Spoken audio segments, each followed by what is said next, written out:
profoundly faithful people in a deeply devout country resort to God for reassurance. This is Valle de Angeles, or Valley of Angels, a small town some 30 kilometers from the nation's capital. Just hours before ousted President Manuel Zelaya's announced return, this religious festival dominates the town center. Although it's a sharp contrast to Tegucigalpa's police and protests, people like 58-year-old Wilfredo Velázquez are deeply concerned about events in the capital, worried that Hondurans are divided. He blames the politicians.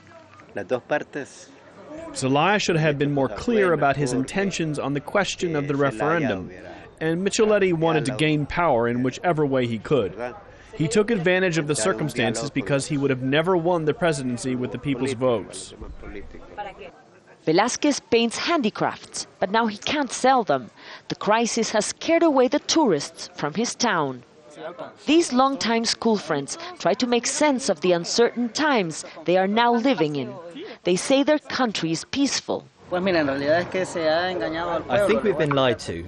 The news organizations are not telling us what is going on. What worries me the most is that countries that are our friends say they will not accept this government and will suppress all economic aid.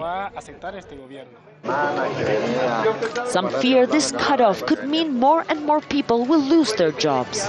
While the interim government is trying to reassure Hondurans that it will overcome diplomatic and economic isolation, people in this town are trying to figure out how their businesses will survive if the political crisis continues.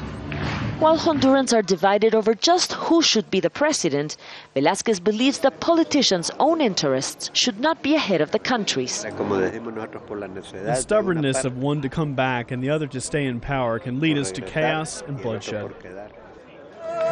Locals here are hoping it doesn't come to that. And while politicians may get the last word, here they are hoping divine intervention might help. Mariana Sanchez, Jazeera, Valle de Angeles, Honduras.